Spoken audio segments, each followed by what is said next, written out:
Welcome, everybody, to the Raad Life, the only talk radio show that takes you along with host and age explorer Raad Gantos on his continuing journey of discovery into life's challenges, opportunities, options, and all the latest and greatest things that come with getting older. The Raad Life is brought to you this week by Your Home for a Lifetime, a company dedicated to empowering you to stay safely, independently, and comfortably in your own home. And now here is your host, Raad Gantos. How's it going, everybody? Paul? I'm feeling the post-election hangover here. Post-election hangover for Paul versus the regular hangover.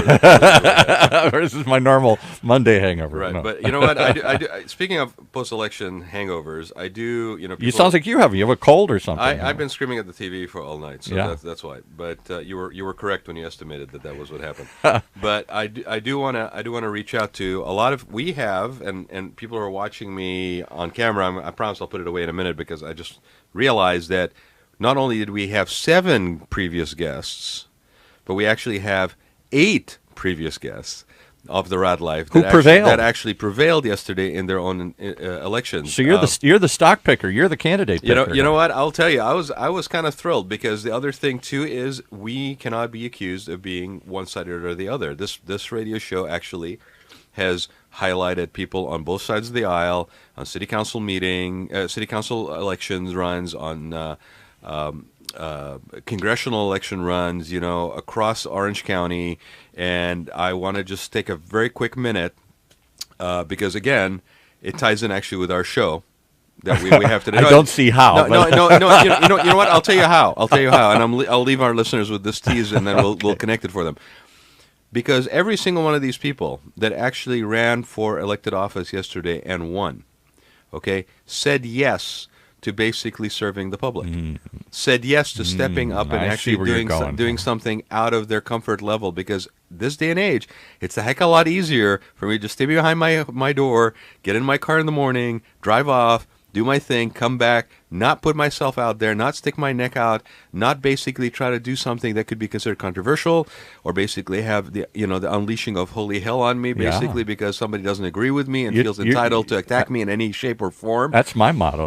Because lay low. If anybody's been sleeping, let me tell you, the number one blood sport in the United States is politics. Yeah, wow. Okay, and yesterday was an example, and the last 2 years were an example, and we're looking at another 2 years, and I don't know that it's getting any better because we have a thirst and a hunger for sensationalism, and it works. And it started, if it bleeds, it leads. That's what drives us to the news and reality TV and everything here. Scream radio. We're trying to be streaming radio, not screaming radio. Even though people who listen in know that we talk over each other and we scream over each other, but for disclaimer, this is streaming radio. Shut up! But truly, I do want to reach out, and I want to congratulate every single one of them for. So name them off quickly. So, Dr. Jose Moreno in Anaheim got reelected to his seat in his district. Congratulations, Jose. That was not an easy slam dunk. He wasn't. No, there was a lot of money actually, and this is another thing. A lot of dark money goes in, even if you're districted. There's still dark money that goes in. It's put towards or against particular candidates for a whole myriad of special interests. The other lady, Farah Ann Khan, who ran for city council. She ran in Mission Viejo? She ran in Irvine. She ran in Irvine last time around, did not win. She ran again, and I want to really, really say congratulations to Farah because both of them, almost everybody I'm going to name, maintained a very positive and did not get dragged into the mud. Yes. Okay, some maybe a little bit more than others. And I think that was kind of a takeaway as they went through the night. The angry left, the so-called progressive candidates who are like, there's anger on both sides. I understand, but the angriest candidates on the left did not win by and large across the board.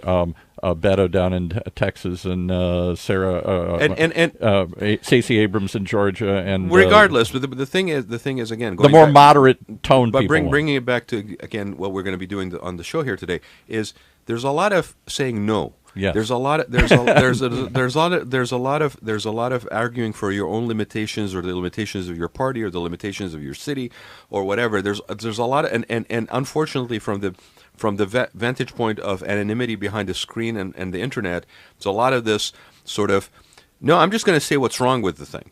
I'm just going to point out how things will not work versus roll up your sleeves and actually do something, right?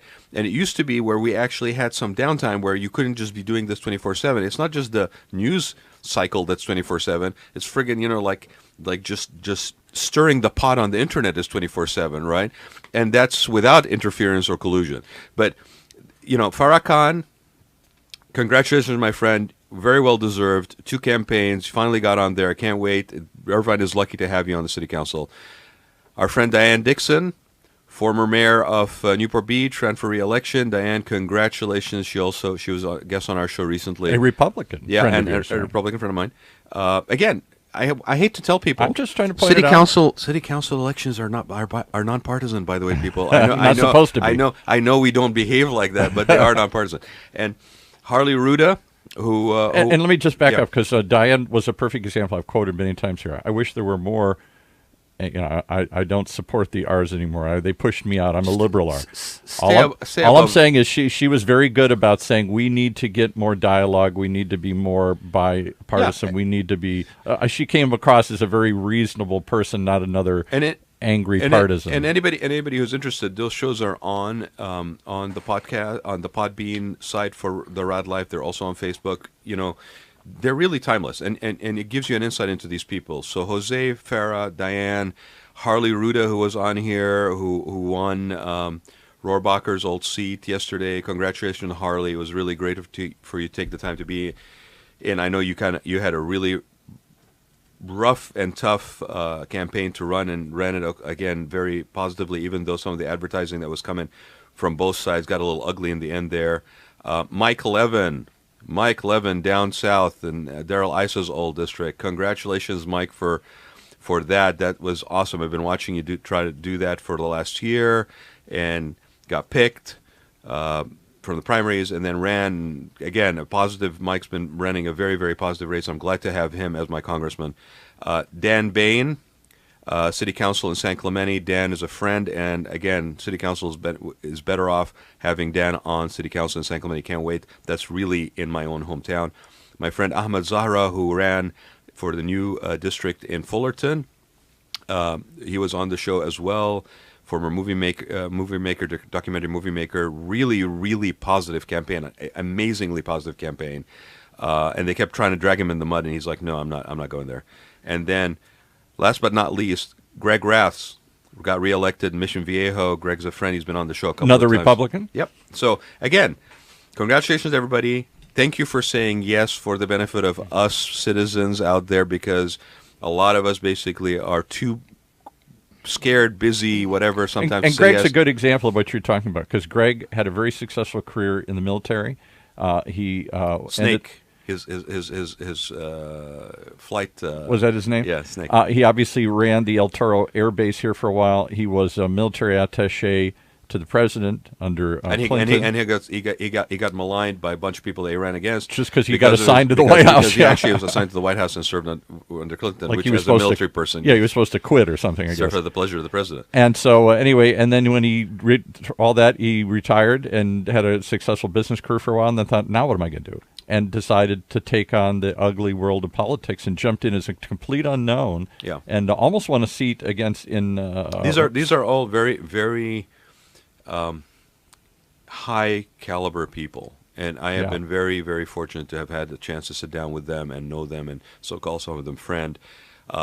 They basically really the common thread between all of them, which it's not wasn't my intention to bring this around like this, but the real common thread, honestly, is for them to step up and say yes for what they were. So how does that relate to your guest? So with that being said, and I'm closing my laptop like I said I was going to, okay, I would like to introduce my guest, who I had the fortune to be on his show just recently, Jim Riley, who basically has a podcast called The Answer is Yes. The Answer is Yes. Yeah. Jim, thanks for being here. Yeah, thanks for having me. So I guess everybody that I named before must have listened to Jim's podcast and basically said yes. That's right. That was the one common theme they all brought up.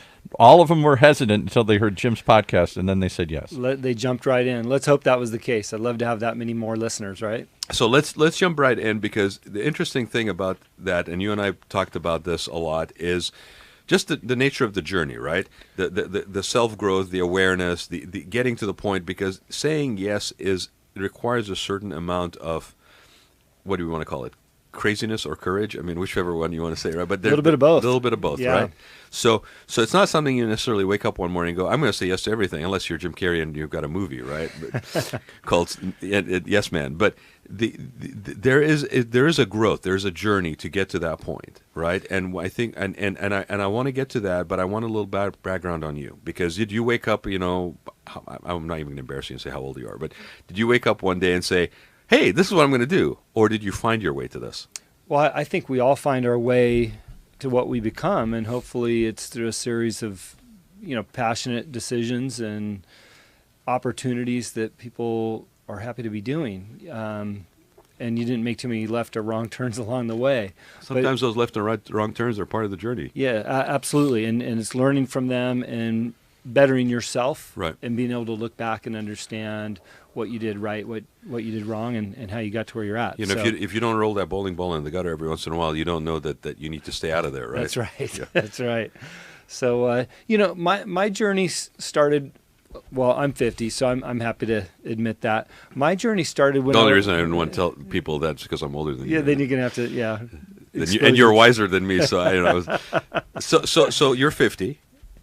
And what did you start out doing? I mean, did you have a sort of, career-wise, let's say, or, you're local, right? Yeah. Let's paint the picture a little bit. Yeah, I'm a Southern California native. I only stepped away from Southern Cal for a few years to be up in Lake Tahoe and kind of center myself, if you will. But, I like to talk about childhood in my background because I was molded in a family that hard work was a part of what we do every day.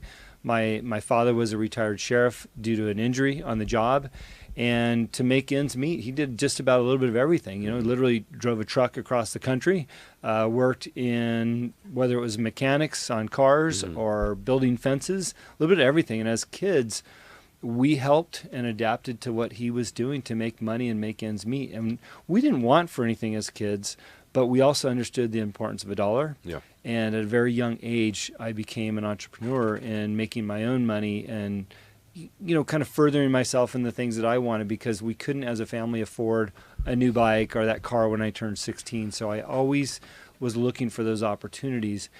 And I think what happened to me is I learned to say yes from my dad because I saw the result of that, right? So after he retired from being a sheriff, he became a cross-country truck driver for Swift. You see him out on the freeways. Yeah. Not an easy job, not a glamorous job, but it paid the bills.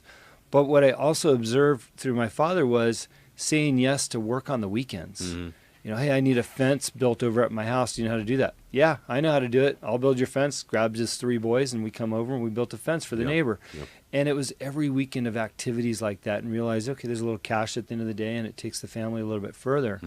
And I realized the value of saying yes to opportunities that came your way and not being afraid to do them. Here I am 40 years later, and if the fence needs to be repaired at the house or the roof needs a repair or something, I'm not afraid to jump in and do it because I learned it way back when. Right. So I modeled my father when I was very young in saying yes. That's awesome. And you mentioned that you consider yourself an entrepreneur from way back. What was one of the first things that you recall that you can say, well, this was something I was interested in and I pursued it? Well, the first 2 things that I ever sold, it's almost hilarious to talk about it, but my mom would send us to school. This is junior high. Again, I like to reference back some of these molding years. She would send us to school with $2 worth of lunch money. Yeah. And we walked by the grocery store. So I'd spend those $2 on packs of gum, and then I'd go to school and sell individual pieces of gum and quadruple my money. So, my first business, I was selling gum until I got caught. And then we started, there's got to be one in this crazy office here somewhere, but we used to have these porcelain things that you'd paint, and they went through a series of making rock band names like AC/DC or Led Zeppelin, and I'd paint them and sell them at school, and people put them on their hats. So I have one at home. Okay, there you go. But I learned at a young age, like, wow, I can create something or purchase something and then upcharge for it and make a profit. Right. Then I could go have a better lunch, or I could put that money towards saving for something. And again, it was those early formidable years.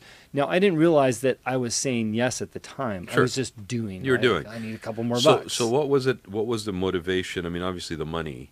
was part of it. But was there other motivation? Was there sort of an excitement and interest, anything else that you got out of doing this, even back then, if you look about it, or was it just purely the money? To me, it was just fun. And I think that if you can understand that about not only an early time in your life in conducting some type of activity or business, but even later in life, that it should be fun at work. Yeah. You should enjoy what you do. And for me, to answer your question, showing up at school, and then the fellow schoolmates would go, hey, what kind of gum did you get today, right? Did you get the watermelon like I wanted? And you had this camaraderie within your own little business, and then you'd walk away or you'd make it to lunch with a few more bucks. To me, it was always fun to earn. Right. And then I remember specifically looking forward to going home and painting those little characters, picking out the colors and trying to make the coolest one so that it sold the next day at school, right? To me, the whole process was fun. Right. And it wasn't just the result. It was also the process that you were engaged in that also gave you some satisfaction. Yeah. Which I mean, the reason I ask the question is because sometimes we don't take a minute and acknowledge that is also part of the reward that we get in this, and it's not just only the end result and what money is being made. Obviously, that is very much an important factor, but there's other rewards along the way. So, what happens after you're out of middle school? Well, and this is a perfect segue. Where do you go after gum? I mean, I don't know. Hamburgers. I worked for my grandparents for a little while down in Newport Beach and Balboa. We had some hamburger stands down there. Oh, cool. Back in the late 70s, early 80s. Were formidable years. You're 16, working at the beach, having a good time. Oh, that sounds like it sucks. Oh, yeah, it was terrible. Surfing for lunch, But, my first real big job was I started with In-N-Out Burger at 16 and a half. My brother was already there in a management program. People that know me know that my brother's the CEO of the company, and he's been there 35 years now. I spent 12 years at that company, and that was my first real big career opportunity, changing things. By the time I left, I'd ran the busiest store in company history. It was up on Inglewood Boulevard in the 405. We sold 1 million hamburgers our first year of being in business. It was the first time one of their locations sold 1 million hamburgers. But I also was part of an R&D crew there, establishing what the schematics were for the restaurants, hiring of stores and things like that. But, I wanted to touch back on that having fun part. Sure. And a lot of people know, especially here in Orange County, that you can make a lot of money working for In-N-Out Burger. Yep. I was 26 years old, making over $150,000. Yep. And those numbers are public now. People what? know that, so we got to say that one again. As a store manager? As a store manager. Yep. Oh In-N-Out? Yeah, and they just published an article, I think it was about 3 weeks ago, average store managers making 150 plus. Yep. Average store manager, not even the guys that run the busy I've seen stores so like many I had. stories through the years of people who work for that organization absolutely love it. Kids start in high school and literally stay with them their whole life. And you think In-N-Out? Yeah, great career, great benefits, school programs, 401k, medical, everything you can possibly imagine, and great leadership. I don't just say that. Family-run business, Family-ran business. But, for me, going back to the fun conversation, I wasn't having fun. I made a lot of money. It's a great company, but I wasn't having fun in my career because I was more of an entrepreneur. And that's where I realized that making money, having what most people would consider an incredible career opportunity wasn't for me. And realizing that, knowing that there's something else out there for me, I started becoming more of an entrepreneur in my mindset and what I wanted to do. And you and I have talked about this, is that if you are cut from that cloth, you may go down a path that, you could argue that In-N-Out Burger necessarily as a career path is not necessarily a traditional career path in itself. However, here's a situation that all the things are in alignment. Everything, you could stick around here. This is a company which, rare as it is today, even back then probably, that you could count on basically having a career for a lifetime with, to feel satisfied, be able to put money on, food on the table, build a savings, all of those pieces that everybody strives to through the work years, right? But if you're cut from the cloth that you're talking about, the one that you and I know instinctively, there's a dissatisfaction. There's an emptiness. There's a part that's not being fulfilled. There's a part of your soul that's not being fed. Ironically, you're in In-N-Out Burger, but you're still hungry. Yeah. Right. Yeah. And that is where you come to a realization, even if it's temporary, that you have to pursue a different something, and you may not know what that is sometimes. And the reason I'm only bringing it up, Jim, because a lot of people need to be allowed to hear that it's okay to feel that. Yeah. Versus feel wrong about feeling that when everybody around you with their best intentions for you are trying to guide you towards a more standard, safe, achievable, result-oriented goal or pathway. And you're basically, there's still something missing. And I feel wrong about this, and maybe it's right or wrong. I'm telling you, you probably are echoing the same thing. From people that are looking at it from the other side, pursue that path. Check it out. Try it at least to see where it goes. Because otherwise you'll always have that hunger. It's the whole notion of my podcast. The answer is yes, because we want people to hear real examples of somebody's career history and what they were doing and why they said yes to that next step. And oftentimes, as is the case with me, I had to say no to a continued career with In-N-Out and had to say yes to something else that most people would consider very risky. What did you say yes to?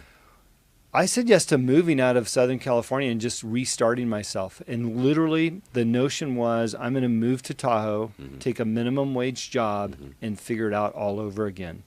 And when I say minimum wage, I got a job at the Harvey's Casino Buffet for a short period of time until I was discovered by the local ski resort up there. But I was willing to sacrifice all that to figure out what was going to fill my soul in terms of what made me happy, what earned a living that I could live with, and I could grow within myself to be a different person, right? Did you give yourself any kind of timeline on taking that journey of discovery? Did you give was actually physically removing yourself from a familiar environment a conscious decision? Did you cause, you know what I'm saying? Like, did you take yourself out of that comfort zone in order to increase the chances of you being steadfast in this pursuit?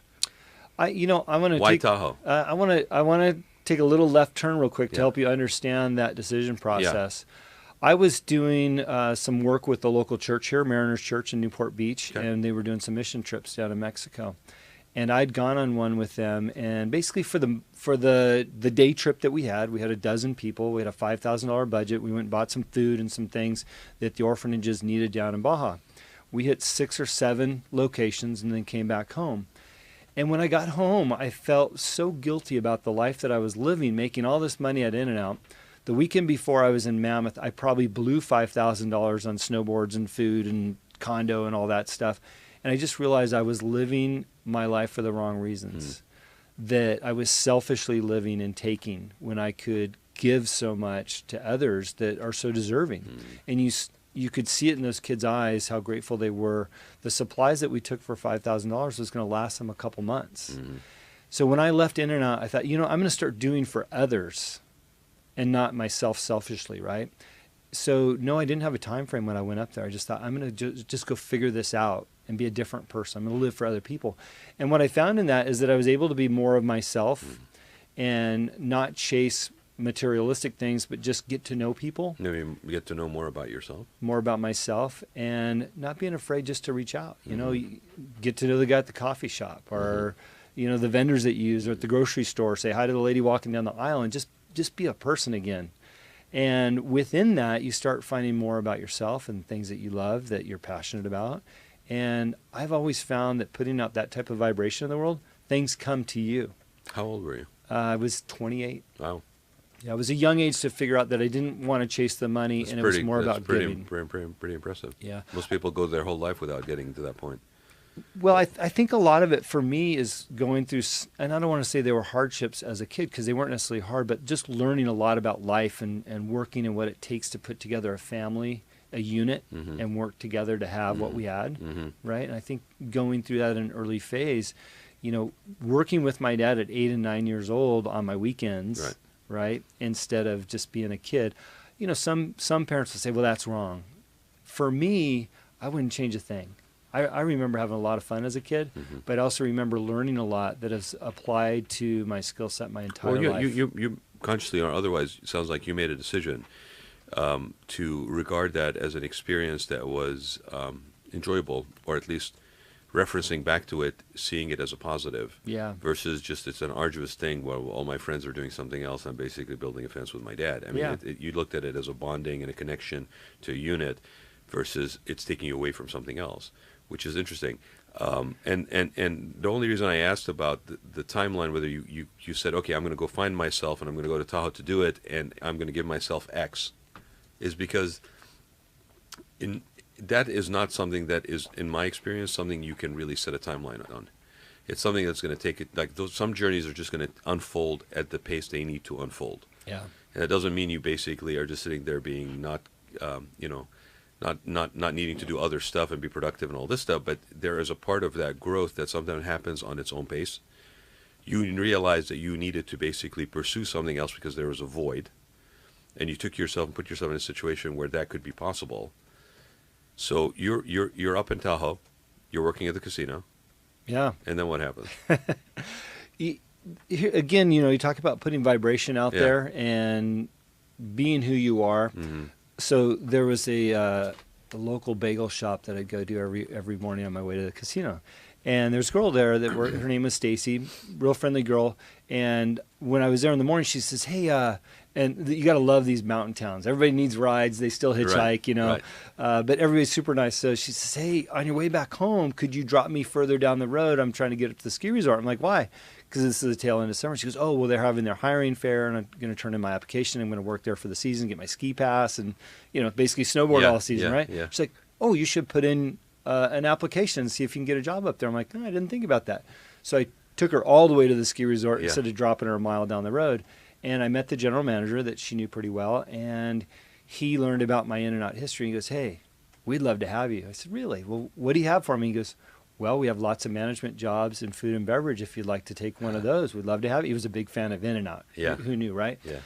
So I said yes, and I landed a job at the ski resort as the food and beverage manager, and I was there for a full season. I really enjoyed it. Yeah. At the end of the season, and this is where I started coming into my own, right? Because now I know food and beverage pretty well. I've been doing it the last 12, 13 years.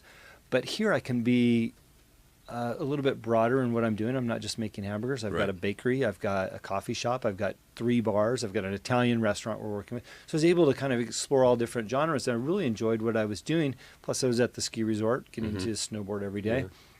Yeah. And the food and beverage director left at the end of the year to go to Mammoth. And that job was wide open.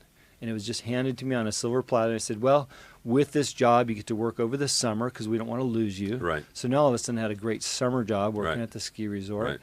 And at the beginning of the following year, I kicked off my career as a food and beverage director. It was a great ski resort. We became known for, and I don't want to take credit for the notion, but it was a day resort where we made high quality food. Mm-hmm. Like you would see at Vail or something, right? Yeah. The previous guy, that was his idea, and I was able to execute it. So what it did is it garnered me What's the name of the resort?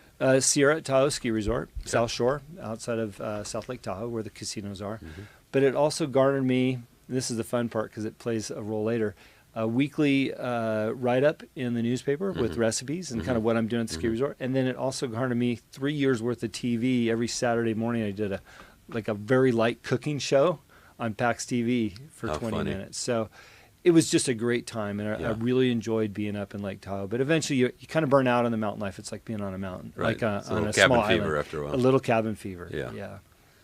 That's awesome. And so did you I just want to step back. So you just kind of followed a career path from one job to the other then? Yeah. Interesting. Following passion and conviction for who I wanted to be. Yeah. Because if I was chasing $1, first of all, I wouldn't have stayed in Tahoe for 2 days because there's no money up there. Yeah. Like the top paying job up there's like $55,000. Yeah. So it wasn't about that. It was just chasing my passion and conviction to be something other than what I was. Right. Well, and you're enjoying your life doing it, and you have the wherewithal, at least a bit of the awareness to actually allow yourself to enjoy it versus just be like day in, day out. You're actually enjoying living. I think people would be blown away by how many different jobs they could do in their life if they gave it a chance, right? And they might find a lot more enjoyment in it. I think we're capable of a lot more than we give ourselves credit for. And that was one of the things that I was able to do up there, is just be open to an opportunity and say yes to that and go do it. Do you think that's what it is, that we just basically kind of argue against taking that opportunity and saying yes? I mean, why is it that most people have a hard time with that, do you think?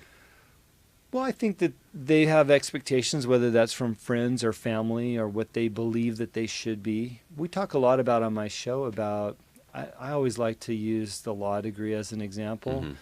Student goes to law school, gets his law degree, gets out of school, and then all of a sudden realizes, hey, I really want to bartend, and I'm bartending at the St. Regis making $100,000 a year. But they live this, which is, by the way, that's good money, great resort. Yeah. There's lots of benefits of doing that. But they live this life of guilt, like, oh, I've never used my law degree. You don't have to feel guilty over that. That wasn't your passion. If it was, that's what you'd be pursuing. Enjoy what you're doing as a bartender or whatever it is you decide to do. And I think that a lot of times we have these unrealistic expectations that we have to be this thing. Well, right? and carrying that disappointment, or carrying that, maybe I should have done something else with this with you, and that robs you from what you may be experiencing at the time, which is basically joyful and really maybe closer to what your soul is all about. What happens after Tahoe? Well, I was with my ex-wife now. She had big cabin fever, and she says, I'm leaving the day this ski resort closes, with or without you. I'm like, I guess I better go. Right. It was a great choice for me in the end. Came back down to Southern California. I worked for the Gallardi family for a little bit. Nice Wiener Schnitzel chain down here. I helped them with some franchise contracts. But ultimately, I landed a job with Kettle One Vodka. Okay. And this was one of those big yeses. Okay, I want everybody to hear how this rolled out. It's not Lay it on me. It's just one of those right time, right place. So my wife at the time says, and I was surfing, right? Get out of the water. I'm wet, and cell phone rings, and hey, I need you to get a tux, and we're going to do this fundraiser tonight for the Pacific Symphony. I'm like, okay, well, that's a long ways from where I'm at right now because I'm in a wetsuit and I'm sandy. So I went and rented a tux, and I went to this event, and she was in charge of all the events at the Irvine Spectrum. And I happened to sit at the Kettle One table because they were a sponsor. And I was sitting next to the owner and the president of the company. We're all in tuxedos. We're all drinking apple martinis, having a good time. And Bill Aldine, who's the president of Kettle One, he goes, Jim, I really like your style. I looked at him. I said, Bill, we're all in tuxes drinking your vodka. Of course you like my style. He goes, I like your background in TV. I mean, we're looking at breaking into Hollywood with our brand, and we want to be up in L.A. and dance with the stars type thing. I said, Bill, I'm not really sure you understood what kind of TV I was on up until. He goes, no, it's all the same. It's all the same. He goes, are you looking for a job? I said, well, not really. He goes, well, why don't you come in on Monday? We'll talk about it. Yeah. So I did. I came in on Monday, and he basically offered me a job on the spot. And what's interesting, and this kind of goes back to some of the topics. Right place, right time. Right place, right time. And I want to take that a step further because we talk a lot about this on my show, is he says, well, you don't have a college degree. I said, no, I don't, Bill. I said, is that important here? He goes, well, it's required. And I went back to him. I said, Bill, what will you have me do that I would have gained in my college degree? Because I think I can give you some life experience that would relate. And you know what he told me, which is actually shocking but understandable, because we like to see somebody being committed to a project and following it through and coming out the other side. So they're looking at the college degree as a pursuit that you commit to over a period of time. Yeah, and I said, well, tell you what, I can do a little bit further than that. I said, I worked for In-N-Out Burger for 12 years and ran one of the busiest stores in the company history. To me, that's a lot of commitment. Yeah. He goes, you got the job. Yeah. Great career. And what was fantastic about working for Kettle One in my role, eventually as the vice president of public relations and events, is I had a big budget there, as you can imagine, with a big company like that. Yeah. 90% of my budget was to support nonprofits through our event activities, right? So we'd support by donating vodka to help them save costs and or help raise money for their charities across the country. It was the greatest experience of my life. I saw every celebrity imaginable and some really notable ones like Nelson Mandela out in New York and some of these greats that were out there. I wouldn't trade it for a thing. That's amazing. That's wonderful. What's up, Paul? Somebody just called in and asked a question here. I'm going to relate it to you. And it kind of, I'm just going to try and summarize it here because they were just so moved by your story here. This is what Raad hits all the time in this show. This notion, this counter narrative that you don't have to have it all figured out, that you just have to have the courage to realize you're on a journey. Is this somebody we've paid to call in? No, they didn't say all this, but I thought to me it provoked this in me too. Yeah. So their question is, what do you say to people, young people today, who think they have to have it all figured out by the time they're 16? Tiger Woods had to start practicing when he was 6 because to beat everybody. This notion that you have to have your life figured out really early, and then you got to work 10 times harder than everybody else. Let me add another layer to that. Is yes, societal pressure, family dynamics. You could even argue sibling, dynamics, all this stuff. There's all. Rad's felt it. I've felt it. We've all lived it. There's multitudes of expectations that you put on yourselves and that are put on you, and not necessarily from a malicious perspective, but where you walk around with this, list of accomplished things that you need to achieve in order to have some self-worth or some feeling of it. And I'll bare my soul here. And it's very early. I mean, we've talked about this before, maybe not in this depth, but I was on the fast track. I grew up in an affluent, upper middle class group. My dad was an executive with a car company, and everybody in my high school went to college, and I went to an upper school and all this stuff, and graduated Phi Beta Kappa, all that stuff and everything, and then went to law school only because I didn't know what else to do. It was just expected of me. My dad wanted it.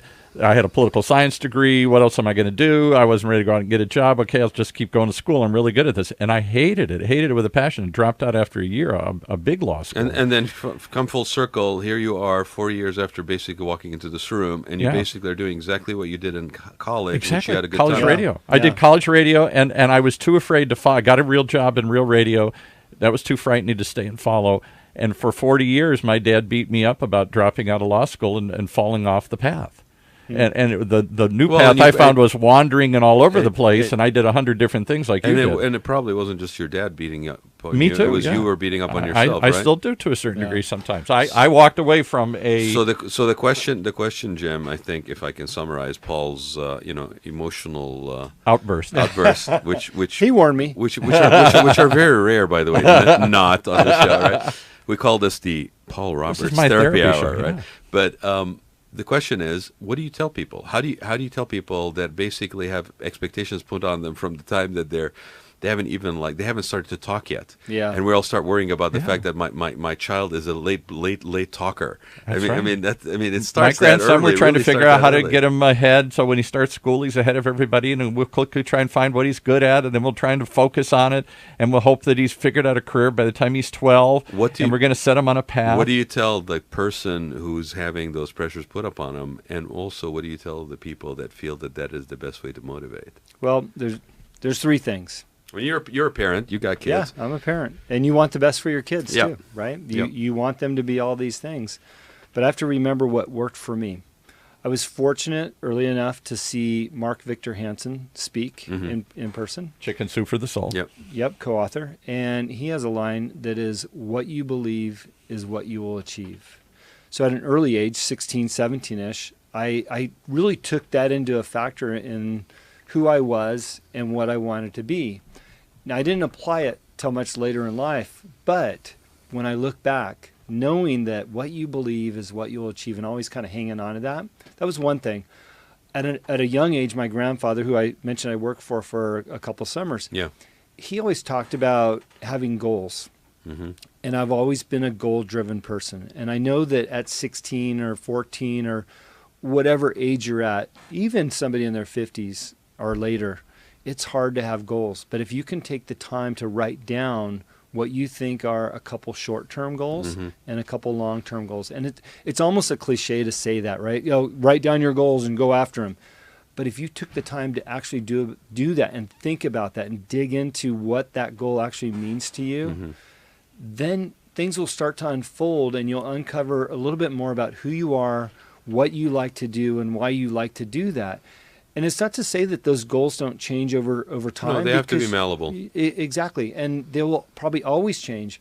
But understanding where you're heading, it really can change your thought process in a positive way. You could almost argue that even not knowing what's next and putting yourself on a path to Tahoe was a goal. You made a goal of going to Tahoe to figure it out. So the goal was to figure it out, not necessarily what you were going to end up with. Yeah. And I think that's where a lot of times I know myself, I've had to remind myself that it wasn't necessarily, because it's goal setting and you feel like intimidated by the fact that you got to set goals and achieve them, and then you go, well, hold on a second. Part of setting the goals could be as simple as setting the goal to figure something out. Yeah, absolutely. Not necessarily what the end result was going to be. And that's where, again, also leaving yourself the ability and the room to be okay with what that result is, and rather than so control it that you basically are not saying yes to the process, because that's the other thing too. It's not just the end. I mean, the cliche of happiness is not a destination, it's a journey. It's very true. They're cliches for a reason. Because a lot of people use them because they have a lot of truth. Well, they do have a lot of truth, and if you take the time to listen to some of these truths that are out there, they might just apply and they might help make a difference in your life. I'm working with a client, to your point. I do some life coaching, and this person's goal is to be out of debt, right? But he has to make a goal to have the conversation with his spouse about getting out of debt. So his goal is really short term, just to have a conversation for the much bigger For the bigger goal. But as you said, sometimes it's just having the goal is setting a goal. Yeah. And if another cliche, right? If you go to the grocery store without a list, you're going to get everything you don't need, and you'll probably miss a whole bunch of stuff that's you do need. That's probably sitting on the counter, right? Your list. Yep. But if you take the list, you get everything on the list, and then maybe some extras. It works every time. Jim, it's funny. I tell people I don't make lists. I don't do the listing. I don't plan. I don't make lists, right? And they all laugh at me. Because I don't put it on a piece of paper doesn't mean that it's not in my head, right? Yeah, and it's funny because there's a part of me that's just I'm going to rebel against anything that's structured and organized, and then I look back and I go, dang it, I'm actually structured and organized. It's like, 'cause I had a conversation yesterday with somebody who said, what, it's a very sobering moment when you realize that you're basically channeling your parents. Yeah. Right, and you go, oh, so this is what I rebelled against, but in fact it's as core as anything. So, Kettle One, you're there. Doing great. You're pretty high up in a position. You have a lot of latitude in what you're getting involved in. You're participating in stuff with nonprofits. What happens after Kettle One? And we got to sum it up in a minute or two because we got your next show ready to go here. Yeah, so I'll give you that. So I said yes to starting my own tequila company, which lasted for 8 years. It's still around, but I was there for 8 years until I basically stepped away and semi-retired. I raised over $11 million in that company. It's got a high valuation. And I'm enjoying my life now with my kids, with Baja United. I import wine from Mexico. What's the name of the tequila company? Azuña Tequila. Azuña Tequila, yeah. Yep. So now I'm importing wine from Mexico through Baja United Group, and we're donating money back to the orphanages. So I came full circle all the way back to the reason why I left all that money in the first place was to give back more, and we're still giving back, saying yes to that. But anybody who's been listening to the story, I think the giving back component has always been part of your life journey. And you just find different ways of doing it that are also fulfilling your other. So how do you stay faithful to this belief that it'll all work out? That's the one I struggle with. Well, the question is, how do you stay faithful to yourself? Okay, even that. But when but isn't that what we're talking about? He had some tough moments in there, a bunch of them, when it must have thought, hey, I took the wrong path. I jumped off. I shouldn't have jumped off. Well, let's not make that assumption. Did you ever find yourself in that situation? Oh, listen, it's tough. You're not going to get a free ride in this world. You're going to, and at the end of the day, again, I do some other work. So I do some keynote speeches where I pick up a hammer. I said, "When's the last time you picked up a hammer and actually worked hard?" Mm-hmm. I think a lot of people forget how it is to work hard. Mm-hmm. You do have to put in the time. But if you put in the time, you're consistent, you're passionate, and you're authentic, you're going to see the results you want to get because people want to be a part of that. You're putting off that vibration. Well, there's no substitution to that kind of authenticity. No. But I'm saying this, and then I'll wrap up. I think we're going to wrap up because Craig's ready to go here. You decide I'm going to follow my passion. I'm going to be true to myself. I'm going to jump off the career path. I'm going to try something different, the road less traveled. And you go in and it doesn't work, or it's a struggle. It's not working like you thought it was going to work. Most people at that point in time start to question whether or not I made the right decision. And lose their commitment. They go back. They give up. They give in. How do you stay the course, even when it doesn't look like it's working? How do you know when it's bleakest? How do you hang in there? It's a good question. What I do is a lot of visualization. I visualize what that finish line looks like. I visualize what success looks like. I visualize what we're able to do for others. Mm-hmm. Right, I'm a competitive racer. Earlier this year, I was rated #1 in the world for men over 50 in the Spartan Race Series, right? Because I visualized that finish line and what it was going to be like to be there. And that's when you're going to hit the hardest times. Yeah. The 2 businesses that I started, I lost a partner almost immediately because they didn't see the end, right? It was too hard. They weren't willing to put in the work, and you've got to be willing to put in the work.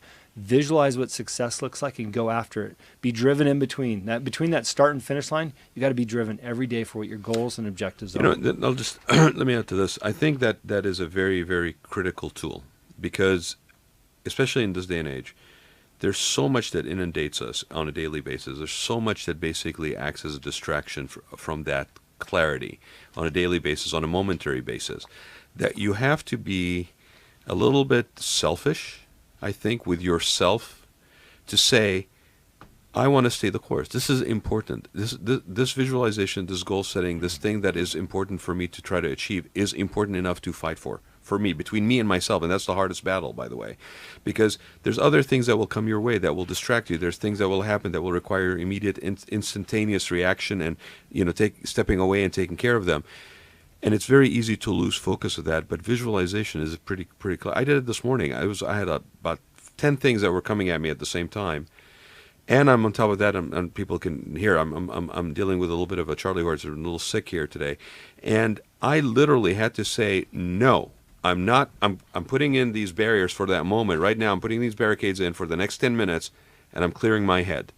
And that was an important thing to do, because I knew if I did not, I would be reeling for the rest of the day, trying to basically regain and recenter. And those things are really critical. And I think hopefully these are things that we pick up either by dealing with, with somebody like you in terms of the podcast or even the coaching, or by opening up and talking. That's the other thing too. Is Jim and I have talked about this before. Is that we live in a society right now where people don't talk to one another. Yeah, they talk at each other, but they don't talk to one another. They don't share openly from a place of giving, right, without any kind of reciprocation in mind. And so we need to learn how to do that again, and do that with people that we are close to and family members, and maybe people that are not necessarily family members. We need to do it another day because we're out of time. We do, but before we go, Jim, give people the links and how they can get hold of you, because I think you have a lot of stuff that is very valuable and people should be aware of. Yeah, please find me on iTunes. The Answer is Yes Podcast. Just do a basic search for that. The Answer is Yes Podcast. We have a lot of guests. We have these types of conversations every Wednesday. Yeah. On Mondays, I do a Baja session show. We talk about the orphanages and things that are happening down in Baja. You can find me on Instagram, Jim Riley Racing, right? And Spartan Strong at 50. Doing a lot of great things, visualizing. I am open to anybody that wants to reach out through any direct messages, and I'm happy to get them and help, support, do whatever I can, maybe help with some visualization, life coaching, whatever it is. I'm here. I'm giving back. What's the Baja United website? It's BajaUnitedWines.com. Go check it out. The amazing wines. And yes, I did say from Baja, and you have an education in front of you. There's some great wines about it. It's really great. Jim, thank you so much for being here. Thanks for having me. Appreciate it. Yeah, good times. All right, and how do they reach you, Raad, if they have to? They can reach me at, I don't know, just put Raad on the internet, it'll come up, R-A-A-D.